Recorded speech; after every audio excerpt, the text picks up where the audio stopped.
Hello students, बिना time खराब किए अपन लोग आते हैं अपने टॉपिक के ऊपर।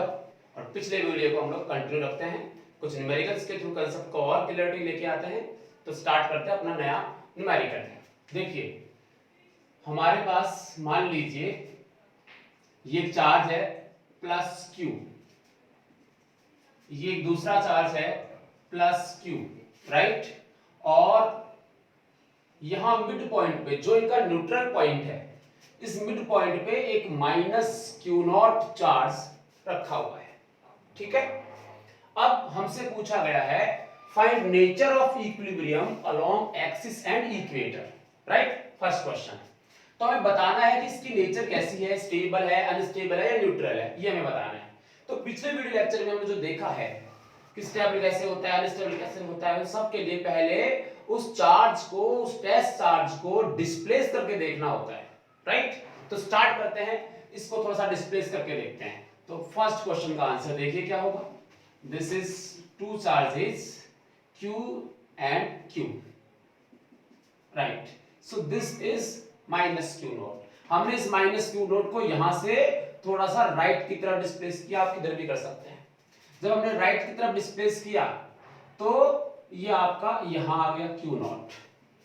अब देखिए इस क्यू नॉट पे लगने वाला फोर्स देखिए, इस क्यू नॉट पे फोर्स कौन लगाएगा, प्लस क्यू, और ये प्लस क्यू।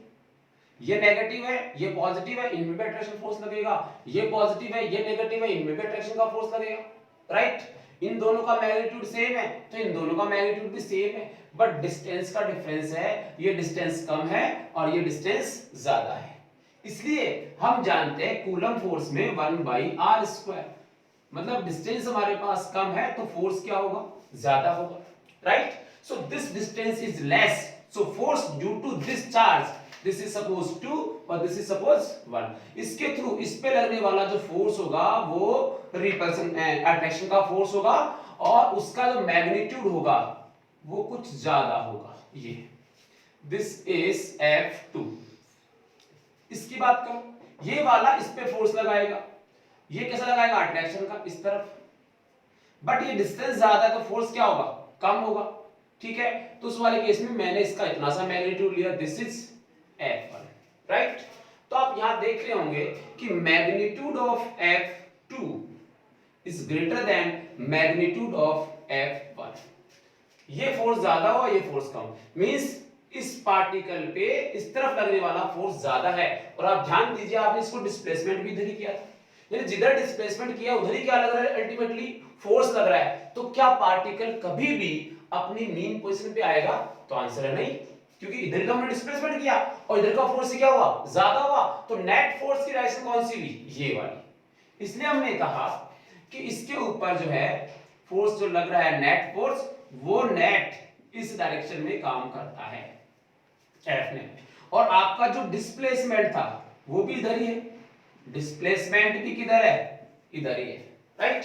इसका ये मतलब हुआ कि ये कभी भी अपनी मीन पोजीशन पे नहीं आएगा।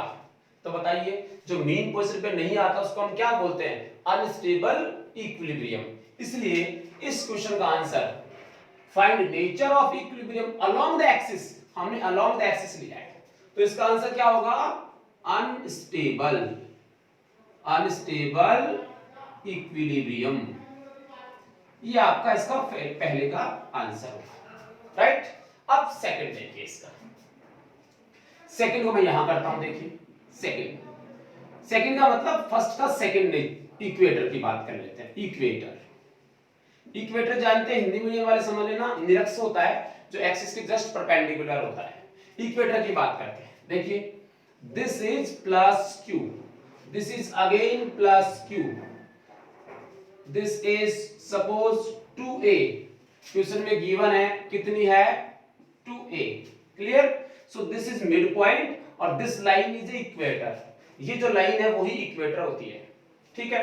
अब आप देखिए, अगर वो जो चार्ज यहां माइनस क्यू नॉट था उसको इस लाइन पे डिस्प्लेस करें, जो पहले हम किधर कर रहे थे, इस तरफ, इसको जब हम इस लाइन पे डिस्प्लेस करेंगे तो मान लो यहां तक लेके आए, इसको थोड़ा सा डिस्प्लेस करके देखा, सो आपका माइनस क्यू नॉट यहां पहुंच गया, ये माइनस क्यू नॉट, ठीक है।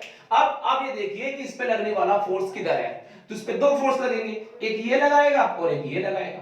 आपको पता है कि प्लस चार्ज के कारण बाहर की तरफ फोर्स लगेगा और माइनस चार्ज के कारण अंदर की तरफ फोर्स लगेगा, अट्रैक्शन का फोर्स। सो ये प्लस चार्ज है, ये यहां पे प्लस और माइनस के बीच में जो फोर्स की हम बात करते हैं वो कैसा लगता है, यहां पे अट्रैक्शन का फोर्स लगेगा। तो देखना, ये चार्ज इस वाले पे एक अट्रैक्शन का फोर्स लगाएगा इस डायरेक्शन में, अट्रैक्शन का फोर्स लगाएगा इस डायरेक्शन में। ये प्लस चार्ज भी इस माइनस पे क्या करेगा, अट्रैक्शन का फोर्स लगाएगा, वो भी इसी डायरेक्शन में लगाएगा, इस डायरेक्शन में। लेकिन आप ध्यान दें, ये डिस्टेंस कितनी है, a, ये डिस्टेंस मैंने कितनी मान ली, सपोज x, और नहीं भी मानूंगा तो अभी कोई दिक्कत नहीं आएगी इसमें। बट ये डिस्टेंस देखिए सपोज कितनी है r, ये भी कितनी है r। तो आप देखेंगे इनके बीच की डिस्टेंस तो कितनी है r, मैग्नीट्यूड क्या है सेम, तो फोर्स भी क्या होगा, सेम होगा, राइट। तो हम लोग ये कहेंगे कि इस तरफ लगने वाला फोर्स, जिसको मैं 2 नाम दे रहा था, इसको मैं 1 नाम दे रहा था, तो 2 वाला जो फोर्स है और 1 वाला जो फोर्स है वो दोनों क्या होंगे, सेम होंगे। सपोज F2 और सपोज F1, ये दोनों फोर्स लगेंगे। बट आपने क्या देखा, इस क्यू रोड पे कितने फोर्स काम कर रहे हैं, 2 फोर्स काम कर रहे हैं और दोनों की डायरेक्शन डिफरेंट है। जब दोनों की डायरेक्शन डिफरेंट है तो रिजल्टेंट जो फोर्स होगा वो निकालना पड़ेगा। तो रिजल्टेंट फोर्स बड़ा आसान है यहां से निकालना। देखिए इसका क्या निकालोगे, पैरेललोग्राम कर लोगे, समान चतुर्भुज नियम लगाओगे आप इसके अंदर, तो आप इसको ऐसे बनाओगे, ऐसे बनाओगे तो आप समझ सकते हो कि इसके अंदर जो रिजल्टेंट की डायरेक्शन आएगी वो किस तरफ मिलेगी, नीचे की तरफ, ऐसे इस तरफ। This is F R, this is F R. ये इस माइनस क्यू नॉट पे नीचे की तरफ एक फोर्स काम करता है। ओके, अब आप देखिए आपने इसमें डिस्प्लेसमेंट किधर दिया था, ऊपर की साइड में, प्लस डायरेक्शन में, बट इसमें रिजल्टेंट किधर लग रहा है, नीचे की तरफ, यानी मीन पोजीशन की तरफ। क्या ये रिस्टोरिंग फोर्स है, प्रत्यानयन बल है? यस, क्योंकि हम जिधर फोर्स लगाते हैं उसके अपोजिट डायरेक्शन के अंदर जो है, या हम लोग जिधर डिस्प्लेसमेंट देते हैं उसके जस्ट अपोजिट डायरेक्शन के अंदर एक फोर्स लगता है, जिसको हम रिस्टोरिंग फोर्स कहते हैं। इसका ये मतलब हुआ कि ये वापस अपनी इनिशियल पोजीशन पे आएगा, और इनिशियल पोजीशन पे आएगा तो उस वाले केस में क्या हो जाएगा, ये इक्विलिब्रियम हो जाएगा। कौन सा वाला, स्टेबल वाला, कौन सा, स्टेबल इक्विलिब्रियम। ये आपका केस किसका हो जाएगा भाई, स्टेबल इक्विलिब्रियम का हो जाएगा। क्लियर हो गई बात, ठीक है, इसको आप लिख लें, ये ऐसे एसएचएम करेगा। अच्छा एक बात और है कि अगर स्टेबल इक्विलिब्रियम है तो ये फोर्स लगेगा इस पे, ये क्यू नॉट ऐसे आएगा, पास में आता आता जैसे ही इनर्शिया के कारण ये आगे निकल जाएगा, फिर वापस इसकी डायरेक्शन क्या हो जाएगी, चेंज हो जाएगी, इस तरह जाएगा ना, उसके बाद फिर से क्या हो जाएगी, इसकी डायरेक्शन चेंज हो जाएगी, और ये स्मॉल डिस्प्लेसमेंट के लिए क्या करने लग जाएगा, एसएचएम करने लग जाएगा।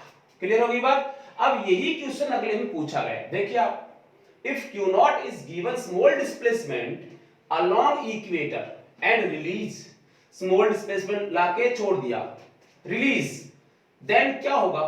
तो हमें इतना पता चल चुका है कि फोर्स नीचे लग रहा है, ये एसएचएम कर रहा है, तो angular frequency of its SHM, consider mass of Q not is m, इसका मास बोला गया है m, और इसी के लिए हमसे पूछा गया नेक्स्ट क्वेश्चन के अंदर एंगुलर फ्रीक्वेंसी। क्लियर, चलिए अब हम निकाल लेते हैं इसकी एंगुलर फ्रीक्वेंसी, ठीक है, आप उतारो फटाफट इसको, आप उतारो। तो अगला क्वेश्चन देखो, इसमें जो हमसे पूछा गया उसको हम सॉल्व कर लेते हैं। वैसे इससे भी डायरेक्ट समझ सकते हैं, देखो कैसे, ये आपके पास दो चार्ज थे Q और Q, और ये आपका माइनस क्यू नॉट, ये इक्वेटर, इक्वेटर पे डिस्प्लेस कर दो चार्ज को, यहां से यहां पहुंचा दिया हमने माइनस क्यू नॉट को, और हमने सब चीजें यहां पहले क्लियर कर चुके हैं, मैं डायरेक्ट लिखता हूं इसको। देखिए इस पे फोर्स लगेगा, ये दोनों फोर्स लगाएंगे, एक इधर और एक इधर, सो दिस इज F1 और दिस इज F2। इन दोनों का रिजल्टेंट किधर आएगा, नीचे आएगा, बट वो होगा कितना, हम कंपोनेंट मेथड से भी निकाल सकते हैं। देखिए suppose this angle is theta, then this again theta, so इसका, इस F2 का एक कंपोनेंट इधर बनेगा और एक कंपोनेंट किधर बनेगा, जरा ध्यान देना, इस F2 का एक कंपोनेंट इधर बनेगा और एक कंपोनेंट इधर बनेगा। ठीक है, ये जो बनेगा वो क्या बनेगा F2 sin थीटा, जो थीटा के साथ वाला होता है वो क्या बनता है cos थीटा। तो F2 cos थीटा तो ये बन गया, ये क्या बन गया F2 sin थीटा बन गया। इसको देखो, इसका एक कंपोनेंट किधर बनेगा इस तरफ थीटा की तरफ, वो तो क्या बनेगा F1 cos थीटा, और इसका ये कौन सा बनेगा F1 sin थीटा। क्लियर। लेकिन हमें पता है कि F1 और F2 दोनों का जो मैग्नीट्यूड है वो कैसा है सेम। ठीक है, डिस्टेंस कितनी मान लो r, और ये डिस्टेंस कितनी मान लो x। तो यहां देखिए कितना हो जाएगा k q, इनके बीच में लगने वाला force k q into q not by r square, ये इसके बीच में फोर्स लग रहा है। तो आप सोचो जब F1 और F2 दोनों इक्वल हैं तो क्या ये ऐसे लिखे जा सकते हैं, देखिए ये ऐसे लिखे जाएंगे। ठीक है, तो आप खुद देख रहे होंगे कि इस पार्टिकल पे ये दोनों फोर्स तो क्या हो जाएंगे कैंसिल हो जाएंगे। तो बच्चों ये जो नीचे की तरफ फोर्स लग रहा है वो दोनों क्या हो जाएंगे ऐड हो जाएंगे। अब आप देखो F net is equal to F cos theta plus F cos theta 2F cos theta. This is F net, downward direction में काम करता है। अगर मैं ऊपर की तरफ पॉजिटिव मानता हूं और नीचे की तरफ नेगेटिव मानता हूं तो ये देखिए ये फोर्स कैसा होगा नेगेटिव होगा, राइट। और देखो अब वैल्यूज पुट अप करो, -2 F की वैल्यू कितनी है तो आंसर है k q not by r square, right, into cos theta. अब थीटा तो क्वेश्चन में गिवन ही नहीं था, थीटा तो हमने माना था, तो cos थीटा की वैल्यू निकाल लेते हैं। देखिए ये ट्रायंगल देखिए आप, इसके अंदर ये कितना है x और ये कितनी है a, और ये क्या है r। cos थीटा क्या हो जाएगा बेस अपॉन हाइपोटेनस, तो बेस क्या है x और हाइपोटेनस क्या है r, तो आप लिखोगे x बाई r, ये किसकी वैल्यू हो गई cos थीटा की वैल्यू हो गई। ठीक है, इसको सॉल्व कर लो, कितना आएगा देखो -2k q into q not into x by r cube. ठीक है, ये आ जाएगा आपका। अब आप यहां से देख सकते हैं r को भी चेंज कर लो, r की वैल्यू कितनी हो जाएगी तो आंसर है r की वैल्यू आएगी रूट, इसमें जो है आप पाइथागोरस लगाइए और यहां लिख दोगे आप, यहां लिखोगे आप x square plus a square. तो मैं क्या यहां लिख सकता हूं x square plus a square, ये तो r की वैल्यू ही 1/2 के साथ में, पर इसकी पावर कितनी थी 3, इसलिए यहां कितना लिखा जाना चाहिए 3। So this f net is equal to -2k q into q naught into x upon x square plus a square की पावर 3/2। ये हम लोगों ने देखा कि इस चार्ज पे इतना फोर्स नीचे की तरफ काम कर रहा है, या मैं कहूं इस डायरेक्शन में काम कर रहा है। क्लियर। अब इस फोर्स को आप देखिए, दिस x और दिस x स्क्वायर ये दोनों दिख रहे हैं, यहां से समझ में आता है कि ये ऑसिलेशन हो रहा है। क्या हो रहा है ऑसिलेशन हो रहा है। ठीक है, अब इसको निकालना है हमें SHM के लिए। ठीक है, तो SHM के लिए निकालने के लिए हम क्या कर सकते हैं, देखिए F net की वैल्यू ये है। अगर हम ये कहें स्मॉल डिस्प्लेसमेंट क्वेश्चन के अकॉर्डिंग, ये देखिए क्वेश्चन में गिवन है कि डिस्प्लेसमेंट कैसा मानना है स्मॉल डिस्प्लेसमेंट मानना है, और स्मॉल डिस्प्लेसमेंट मानने का मतलब ये हुआ कि this x is very very less than a। ठीक है, for small displacement means x is very very less than a। जब x a से बहुत ही लेस देन होगा उस वाले केस के अंदर आपके यहां x क्या हो जाएगा नेग्लिजिबल, x क्या हो जाएगा negligible, this x square is negligible. So f net in this particular case क्या आएगा, देखिए -2k q into q naught into x upon ये 0 हो जाएगा, ये a की पावर 2 हो जाएगी, 2 से 2 कैंसिल हो जाएगा, बचेगा कितना a की पावर 3। ये आपको क्या मिलेगा f net। तो स्मॉल डिस्प्लेसमेंट के लिए याद कर लें, इस वाले केस में इतना फोर्स काम करेगा।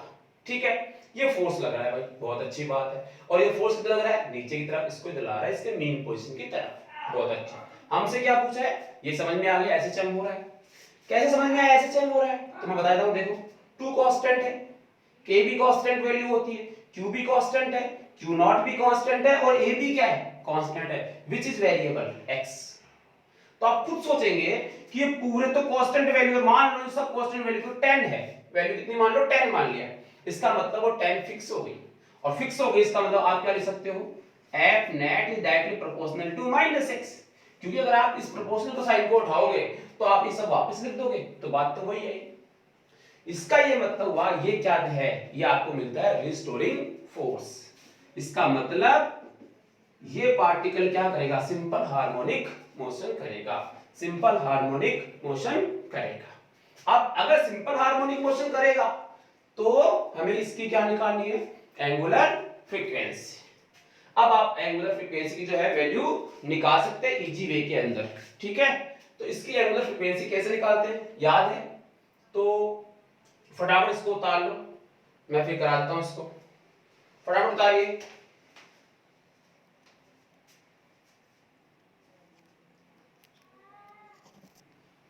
तो उतार लिया होगा।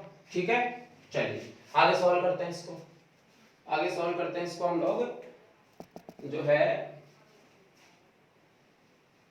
यही ले लेता हूं, इसको मैं बिता देता हूं यहां पर। देखो ये एफ नेट था, इससे आप क्या निकाल सकते हो? ए नेट। ये पार्टिकल जब इस तरफ आएगा तो इसका एक्सेलरेशन कितना होगा? So a is equal to क्या होता है? F upon M, F net upon M हो जाएगा। इसमें एम का डिवाइड कर दो तो ये आएगा -2 के q q not into x upon m a q. This is the acceleration of this particular charge particle. अब हम पहले से जानते हैं इन एसएचएम में जो कंडीशन होती है ए की, वो होती है क्या है? -ω²x। ये आपको पता होनी चाहिए। ये एसएचएम का एक्सेलरेशन का फॉर्मूला, मेन फॉर्मूला ए नेट ये होता है। तब आप ये देखिए इस इक्वेशन को और इस नंबर 2 इक्वेशन को कंपेयर कर लीजिए। जब आप कंपेयर करोगे तो ओमेगा निकाल सकते हो, जिसको आप एंगुलर फ्रीक्वेंसी बोलते हो। तो देखो ये तो x है, ये भी x है, ये माइनस है, ये माइनस है, तो बताइए ओमेगा की वैल्यू कितनी आएगी? ओमेगा की वैल्यू आएगी 2 k q q not x upon m a q। ठीक है, और इसका रूट हो जाएगा, लो x हटा देते हैं यहां से। सो दिस इज ओमेगा, ये आपकी एंगुलर फ्रीक्वेंसी। ये अपने आप में पूरा कॉन्सेप्ट है, इसको आप अच्छी तरह से समझे। जहां कहीं भी समझ में नहीं आए आप कमेंट कर सकते हैं, डाउट पूछ सकते हैं। ठीक है, चलिए अगला क्वेश्चन ले लेता हूं मैं।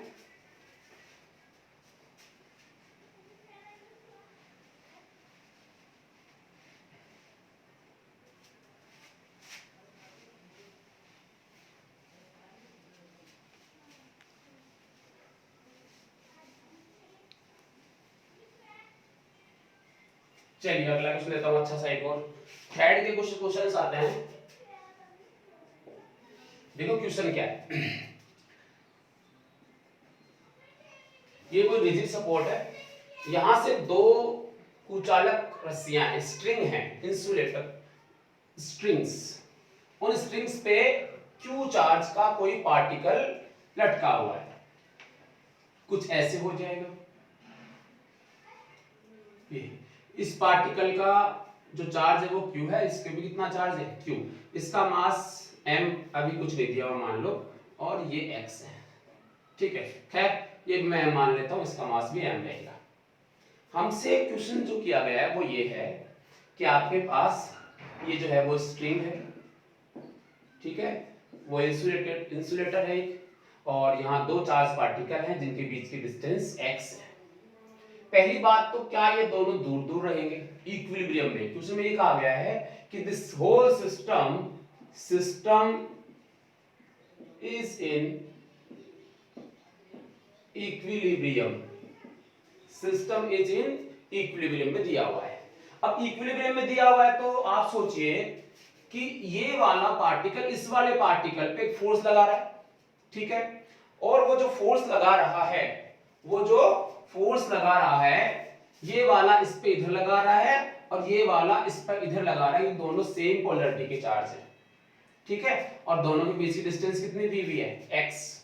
अब ये फोर्स लगाते जा रहे हैं और लगा के एक जगह जाके क्या कर लेंगे, रुक जाएंगे, रुकने के बाद कितनी डिस्टेंस दी हुई है x, और ये कंडीशन क्या है, इक्विलिब्रियम, ये इसका मीनिंग है। अब हमसे जो पूछा गया इसके अंदर, वो एक तो पूछा है tension, tension in each string, और सेकंड हमसे इसमें पूछा गया है एंगल, ठीक है, angle made by string bye vertical, angle made by string bye vertical. तो हम लोगों को इसके अंदर एंगल और निकालना पड़ेगा, ये और पूछा गया इस क्वेश्चन कि ये वाला एंगल आपको बताना वर्टिकल के साथ में स्ट्रिंग का एंगल कितना है, ये हमसे पूछा गया है, ठीक है। अब हमने 11th क्लास में भी पढ़ा है इक्विलिब्रियम की कंडीशन में जितने भी फोर्सेस होते हैं वो सब क्या होता है, नेट फोर्स क्या होता है, जीरो, नेट फोर्स क्या होता है, जीरो होता है। तो हम लोग यहाँ पे सभी फोर्सेस को देख लेते हैं। देखिए मैं इसको सॉल्व करता हूं इसी के अंदर, एक बार इसको उठा रहा हूं, इसका मास कितना है m, तो ये नीचे की तरफ जो है एक फोर्स इसमें काम करेगा, ठीक है, और ये जो फोर्स होगा वो कितना होगा, mg होगा, राइट, ये mg फोर्स इसमें काम करेगा। अब यहां देखिए इस स्ट्रिंग में क्या हो जाएगी, टेंशन होगी, और ये आपका क्या हो जाएगा, थीटा हो जाएगा, ठीक है। तो यहां से देख सकते हो ये क्या हो जाएगी, टेंशन, और ये क्या हो जाएगा, थीटा, ठीक। अब आगे देखिए भाई, हम लोग कहें कि किसी एक के ऊपर, चाहे इसको ले लो आप और चाहे किसी एक को ले लो, एक पे पूरे के पूरे फोर्स देख लीजिए आप, इस पर जो इधर फोर्स लग रहा है वो कौन सा है, इलेक्ट्रोस्टैटिक फोर्स, ये कौन सा है, mg, और इस टेंशन का ये वाला कंपोनेंट, इसका ये वाला कंपोनेंट क्या हो जाएगा, t cos थीटा, और इसका ये वाला कंपोनेंट ये क्या बनेगा, t sin थीटा।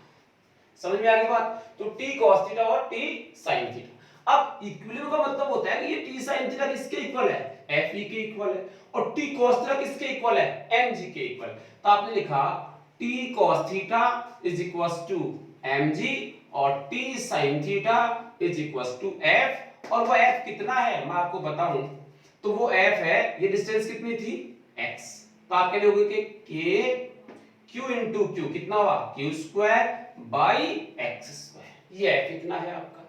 अब हमसे क्या पूछा है, tension in the each string, tension निकालनी है, और क्या निकालना है, एंगल निकालना है। तो जैसे मैं एंगल निकालता हूं, ठीक है, अगर आप टेंशन निकालो तो कैसे निकालो, देखो यहां से टी स्क्वायर, इनका स्क्वायर कर दो, इसका भी स्क्वायर कर दो, और दोनों को ऐड कर दोगे, उससे फायदा क्या होगा, sin स्क्वायर थीटा और cos स्क्वायर थीटा की वैल्यू कितनी जाएगी, 1। तो मैं लिखता हूं दिस इज इक्वेशन नंबर 1 और दिस इज इक्वेशन नंबर 2।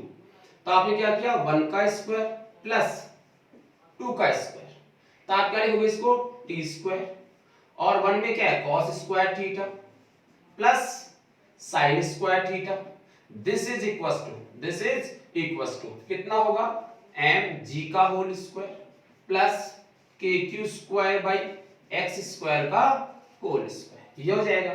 तो यहां से इसकी वैल्यू कितनी हो जाएगी, इसकी वैल्यू तो 1 हो जाएगी, तो आपके पास क्या बचेगा, t स्क्वायर, किसके इक्वल आएगा वो, mg का whole square plus kq square by x square और होल पावर 2, ये आ जाएगी। इसको उठाएंगे तो क्या आ जाएगा, ये रूट में, ये टेंशन आ गई साहब, ये क्या आ गई आपकी टेंशन, इस स्ट्रिंग में टेंशन इतनी होगी, क्लियर होगी बात, ओके।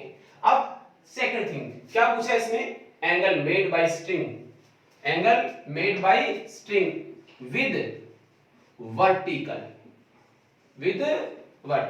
क्लियर। जब वे वर्टिकल की बात करेंगे तो यहां से देख लीजिए आप, एंगल निकालने के लिए यहां देखिए t cos थीटा और t sin थीटा दिया हुआ है, अगर मैं 2 में 1 का डिवाइड कर दूं 2/1 तो साइन बाई कॉस टी से टी तो क्या हो जाएगा कैंसिल, साइन बाई कॉस क्या हो जाएगा tan theta. So this is tan theta. यहां देखिए यहां क्या बन जाएगा kq square by x square, ये तो हो गया t sin थीटा वाला। डिवाइड किसका करना है mg का, राइट। सो थीटा कितना आया tan inverse kq square by x square into mg। This is your theta with vertical.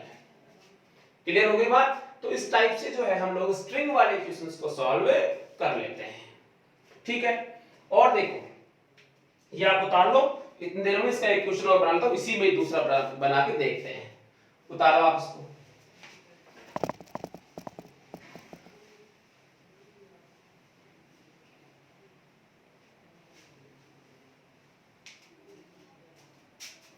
लिख लिया क्या?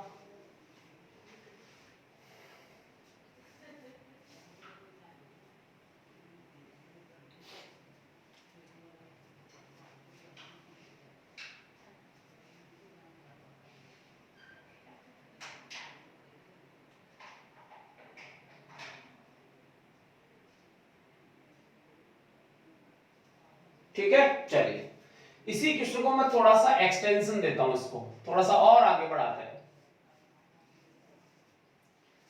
इफ इन दिस क्वेश्चन, इस दिस पर्टिकुलर क्वेश्चन मैं लिख सकता हूं इफ इन अबव क्वेश्चन, इस क्वेश्चन के अंदर चलो इफ लेंथ ऑफ स्ट्रिंग क्या मान लू L and angle is very small. मान लो तुम्हें न्यूमेरिकल में ऐसे दे दिया गया कि एंगल जो है वो बहुत स्मॉल है, दूसरा क्वेश्चन बना रहे हैं, ये एंगल बहुत छोटा है और ये लेंथ कितनी है L है। अब बताइए कि ये x कितना होगा। हमसे क्या पूछा है इस वाले केस के अंदर x पूछा है। तो जब भी स्मॉल एंगल की बात आ जाती है तो उस वाले केस के अंदर हम लोग कैसे सॉल्व करेंगे। तो ध्यान दें यहां पे अगर स्मॉल एंगल आता है इसका मतलब ये थीटा बहुत कम हुआ, मतलब ये जो डिस्टेंस है वो भी क्या होगी कम होगी, ठीक है। तो स्मॉल एंगल की कंडीशन में मैं आपसे कहूं ये टोटल एंगल कितना है तो आप बोलोगे 2 थीटा, बिकॉज ये भी क्या है थीटा है। तो टोटल एंगल कितना हुआ थीटा। और अगर ये स्मॉल होगा तो ये जो लाइन आपको दिख रही है इसको आप मान लोगे आर्क। क्या मान लोगे आर्क। तो देखो एंगल क्या होता है angle arc upon radius, arc upon radius. तो जब भी एंगल थीटा होता है उस समय आप इसको कुछ इस टाइप से मान लोगे, एक सर्कल मान लोगे और सर्कल में एक्स क्या हो जाएगा आपकी आर्क हो जाएगी और एंगल कितना हो जाएगा दोनों के बीच में ये 2 थीटा और रेडियस किसके इक्वल हो जाएगी लेंथ ऑफ द स्ट्रिंग। तो आपका आया 2 theta is equal to arc upon radius. तो x is equal to l into 2 theta, l into 2 into theta. अब थीटा कितना है तो tan थीटा था kq square by x square into mg, लेकिन मैं ये थीटा नहीं लिखूंगा यहां पे। क्यों? क्योंकि ये थीटा के केस के अंदर थीटा स्मॉल नहीं था। अगर थीटा स्मॉल होता है तो tan थीटा किसके इक्वल होता है थीटा के इक्वल, ये तो हम जानते हैं ना। अगर थीटा स्मॉल होता है तो tan थीटा ऑलमोस्ट किसके इक्वल होता है थीटा के equal. If theta is small so tan theta is almost equal to theta. So x is equal to l into 2 into theta की वैल्यू आप रखोगे जो tan थीटा की है kq square by x square into mg, ठीक है। सो x इसको इधर ले आइए, x की पावर कितनी जाएगी 3 और ये आएगा 2k l q square by mg, ठीक है। x की क्यूब के बराबर आ जाएगा। तो x की वैल्यू निकालो तो ये क्यूब यहां से हट जाएगा, इसकी पावर कितनी जाएगी 1/3। ये इसका क्या हो जाएगा आंसर। तो नंबर ऑफ क्वेश्चंस बनते स्ट्रिंग वाले, ठीक है ना। और नंबर ऑफ क्वेश्चंस को आपको सॉल्व करना है। जैसे इसको उतार लो, कुछ और एग्जांपल देता हूं आपको इसमें। डस्टर कहां रख दिया मैंने, चलिए और एग्जांपल करते हैं इसको उतारो फटाफट बच्चों। इस टाइप के क्वेश्चन आपके नीट में और जेई दोनों में पूछ जाते हैं। और थोड़ा सा अगर आपको इसी में 11th का और कंसेप्ट लगाएं या पिछला आपको कुछ याद है कि नहीं है, उसके क्वेश्चन भी पूछे जा सकते हैं। सपोज मैं बताता हूं एक दो क्वेश्चन आपको उसके जैसे भी।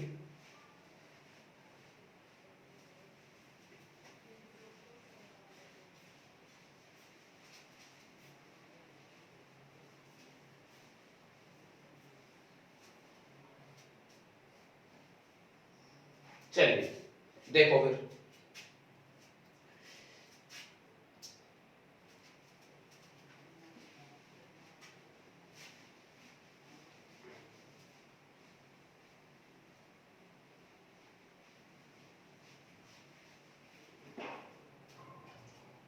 ओके मैं कुछ एग्जांपल आपको इसी के थ्रू मेरे को दिमाग में आ रहा हूं बता देता हूं आपको। आपके पास ये एक एलिवेटर है, एलिवेटर राइट, और इसमें ऐसे ये दो थ्रेड हैं, थ्रेड, और यहां दो पार्टिकल है, चार्ज बॉडीज हैं, चार्ज उन पे है क्यू। ओके ठीक, हमसे ये पूछा गया है, इनका जो है मास मान लो इसका भी m और इसका भी m मास है। हमसे कहा गया कि अगर ये एलिवेटर फ्री फॉल है, कैसा है, फ्री फॉल, फ्री फॉल समझते हो ना, कि एलिवेटर ऐसे चलता चलता एकदम से गिर गया, मतलब इसकी जो लिफ्ट मानेंगे तो इसकी रस्सी यहां से हमने काट दी ऊपर से, तो ये एलिवेटर ऐसे नीचे गिरेगा। जब ये नीचे गिर रहा होगा उस वाले केस के अंदर, उस वाले केस के अंदर जो है string angle between the strings के बीच में एंगल कितना होगा, जैसे इस समय 0 है, इस समय एंगल कितना है दोनों के बीच में 0।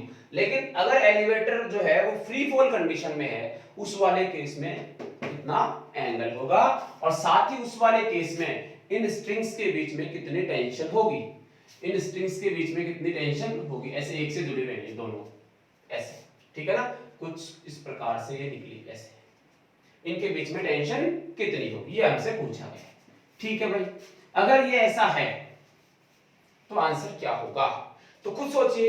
अगर फ्री फॉल की कंडीशन है, फ्री फॉल की कंडीशन है, तो फ्री फॉल की कंडीशन में क्या ये वेटलेसनेस की स्थिति आएगी, भारहीनता, इसमें कोई मास मतलब कोई वजन नहीं होगा, वेटलेसनेस की स्पीड जो है स्थिति इसमें आ जाएगी, मतलब इसका mg 0 हो गया। और जब mg 0 हो जाएगा तो नीचे की तरफ कोई फोर्स काम नहीं करेगा, ठीक है। तो उस वाले केस में क्या होंगे, ये दोनों के दोनों मास जो हैं कुछ इस टाइप से, जो पहले ऐसे थे वो बिल्कुल ऐसे हो जाएंगे, कुछ ऐसे, एक मास यहां होगा और एक मास यहां होगा। ये लेंथ कितनी है L, ये लेंथ भी कितनी है L, तो दोनों के बीच की लेंथ कितनी होगी 2L। तो उस वाले केस के अंदर this is L and this is again L, so total length between two is 2L। इसका चार्ज कितना Q, इसका चार्ज भी कितना Q। अब बताइए दोनों के बीच में एंगल कितना है 180, तो पहले का आंसर तो ये हो गया। दूसरा इसमें क्या पूछा हमसे, टेंशन, क्या पूछा हमसे, टेंशन, नंबर 1 और नंबर 2, दूसरा इसमें हमसे टेंशन पूछा गया। तो इसमें टेंशन कितनी होगी, जब ये ऐसे एक दूसरे से खिंचे हुए हैं ऐसे बिल्कुल, तो इसमें जो टेंशन आएगी अवे फ्रॉम द बॉडी होती है टेंशन, तो और ये खिंचे भी किसके कारण है, फोर्स के कारण। ये इस पे फोर्स लगा रहा है इधर, ये वाला इस पे फोर्स लगा रहा है इधर, F electrostatic force, F electrostatic force, और this electrostatic force is equal to K Q into Q, Q into Q कितना हो जाएगा Q स्क्वायर बाई दोनों के बीच की डिस्टेंस कितनी है 2L का whole square. So this is equal to 1/4 pi epsilon not Q square upon 4L square, right. So this is equal to 1 upon ये कितना होगा 16 pi epsilon not q square upon l square. ये इसका क्या आ जाएगा answer force का। But क्या ये फोर्स ही टेंशन के इक्वल है? यस सर, इक्विलिब्रियम में इसके इक्वल है। तो आप इसी को क्या लिख दोगे? t लिख दोगे। तो इस समय फोर्स है वो आपका कितना हो जाएगा। ठीक है, ऐसे और भी हो सकता है। यही चीज अगर सैटेलाइट में होती, सैटेलाइट की कंडीशन में होती, तो सैटेलाइट में भी क्या होता है? वेटलेसनेस की कंडीशन बनती है। तो उस समय भी ये कि ये रिजल्ट रहते, उस रिजल्ट में कोई चेंज नहीं आता, टेंशन फोर्स इतना होता और दोनों के बीच का एंगल जो है वो इतना होता। क्लियर होगी बात? समझ में आ गई? ठीक है, फटाफट उतार ले।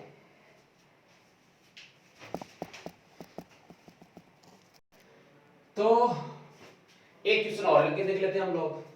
देखो क्वेश्चन क्या है, ध्यान देना, समझना।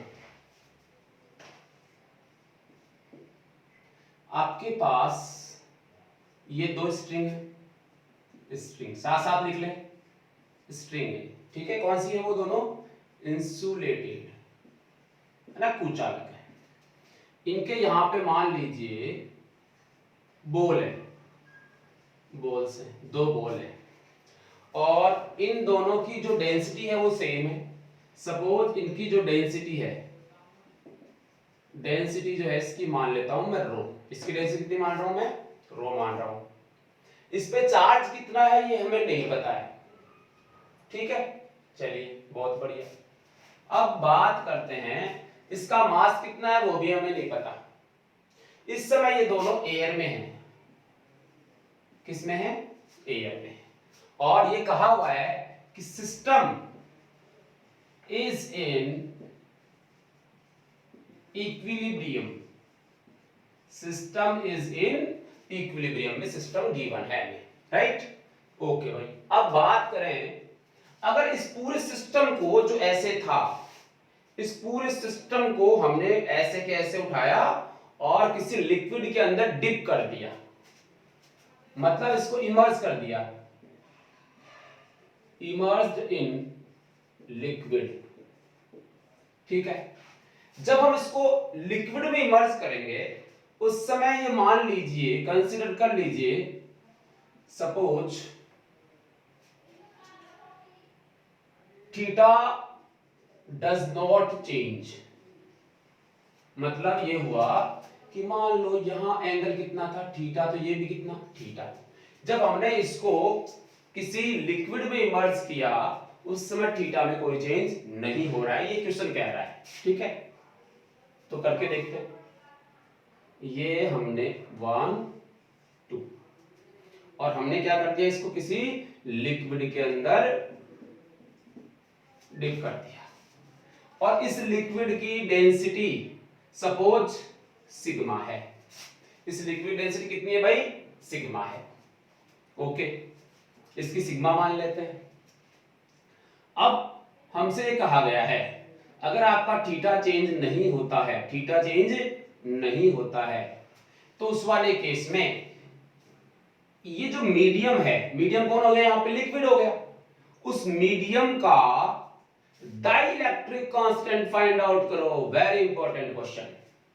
डाइलेक्ट्रिक कांस्टेंट क्या निकालना है इसका? हमें निकालना है जो लिक्विड है ये एक मीडियम हो गया दो चार्ज के बीच में, और इसका एप्सिलॉन आर हमें निकालना है। गिवन क्या है? केवल सिग्मा और रो, यानी हमारा आंसर जो होगा वो किस में होगा?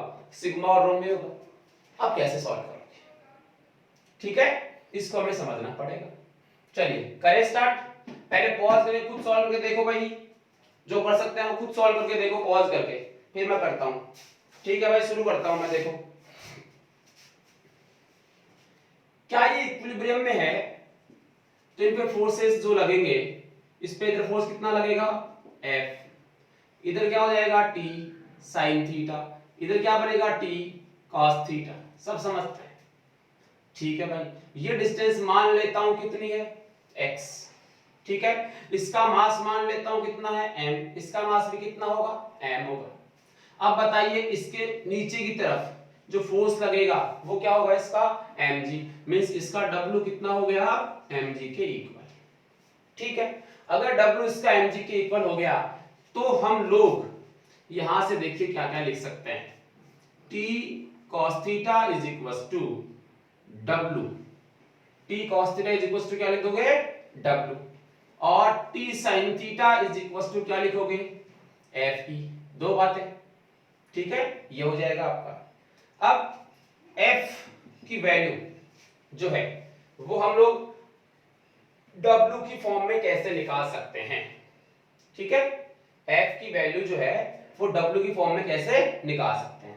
वैसे आपके पास इन दोनों इक्वेशन से हम निकाल सकते हैं tan थीटा, tan थीटा क्या आ जाएगा यहां से Fe upon W, Fe upon W, इनके बीच लगने वाला इलेक्ट्रोस्टैटिक फोर्स Fe हो गया, वो Fe कितना होगा W into tan theta, W into tan theta, इतना फोर्स जो है मान लो इनके बीच में लग रहा है। मैं KQ वगैरह नहीं लिख रहा हूं क्योंकि हमें वो गिवन भी नहीं है, क्या करेंगे लिख के भी, राइट, एक फोर्स तो ये आ गया। अब हमें पता है कि जब किसी मीडियम के अंदर दो चार्ज होते हैं तो उस वाले केस में उनके बीच लगने वाला फोर्स पहले से कम हो जाता है, ठीक है। और दूसरी बात देखिए, दूसरी बात यह है कि जो फोर्स अब कम हुआ है वो कितना हुआ, तो मैं मान लेता हूं इस समय जो फोर्स लग रहा है वो Fe डैश है, Fe डैश है, जितना भी है बट वो Fe डैश इनके बीच में लगने वाला फोर्स। अब वो Fe डैश कितना होगा, तो आप डायरेक्ट इतना सारा कॉन्सेप्ट ये यहां भी लगाओगे, ये भी इक्विलिब्रियम कंडीशन में है। जब ये पूरा फोर्स, ये पूरा सिस्टम अगर आप यहां अप्लाई करोगे तो आपका जैसे Fe आया है वैसे Fe डैश आएगा, वो आएगा W की जगह क्या आएगा W डैश, क्योंकि थीटा चेंज नहीं हो रहा तो tan थीटा वो का वही रहेगा। अब ध्यान देने वाली बात है W डैश की, देखिए मैं W डैश क्यों लिख रहा हूं, क्योंकि जैसे लिक्विड में डिप करेंगे तो जो वेट पहले था वो तो नहीं है, जो वेट पहले था वो नहीं है, अब तो इसका कुछ एपरेंट वेट हो गया, क्या हो गया एपरेंट वेट हो गया, आभासी भार हो गया, क्योंकि जिस लिक्विड में इसको डुबोएंगे वो लिक्विड क्या करेगा ऊपर की तरफ एक बायंसी या अपथ्रस्ट लगाएगा, ठीक है। तो ये तो आपको पता ही है कि अपथ्रस्ट कैसे निकालते हैं, जिनको नहीं पता है वो ध्यान देना, किसी लिक्विड में डुबोने के बाद जो उसका भार होगा, एपरेंट फोर्स जो होगा या एपरेंट जो वेट होगा वो कितना होता है, टोटल पहले कितना था W, किधर था नीचे की तरफ W, अब ऊपर की तरफ कितना लग रहा है थ्रस्ट, थ्रस्ट क्या होगा बायंसी के इक्वल, और बायंसी क्या होती है rho of liquid means density of liquid, density of liquid क्या है sigma, volume of body immersed in liquid, body का वह आयतन लेते हैं जो उस लिक्विड में डूबा हुआ है, इसका ले लो, कितना ले लोगे V, V ले लो इसका, V वॉल्यूम मान लो पूरे का, इनटू क्या आ जाएगा G, इनटू क्या आ जाएगा भाई G आ जाएगा, ठीक है। जैसे मैं इसको भी लिख सकता हूं, देखिए W क्या होगा mg, इनटू में क्या आएगा tan थीटा, मास क्या हो जाएगा डेंसिटी इनटू वॉल्यूम, ये mass into G into tan theta, इसको भी ऐसे लिख सकते हैं, ठीक है।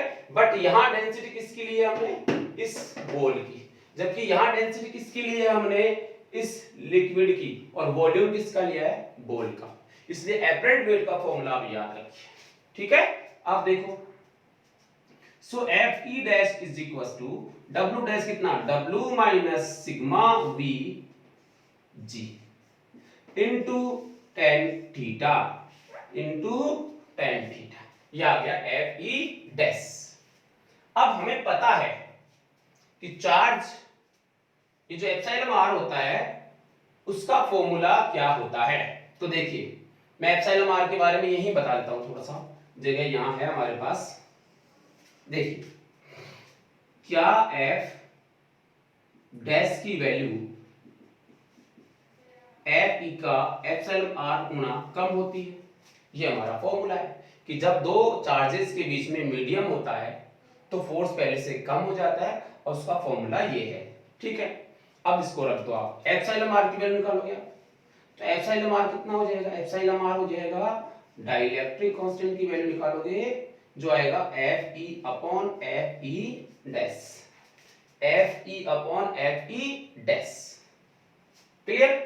अब क्या करना है, वैल्यूज पुट अप करनी है। ये रही एफ ई की वैल्यू और ये रही एफ ई डैश की वैल्यू। अब ध्यान दें आप, ऊपर कौन आएगा, एफ ई, ठीक है, और नीचे कौन आएगा, एफ ई डैश। ये tan थीटा और ये भी क्या है, tan थीटा, क्या हो जाएंगे, कैंसिल। अगर ये दोनों मान यहां रखे जाएंगे तो ये दोनों तो क्या हो जाएंगे, कैंसिल।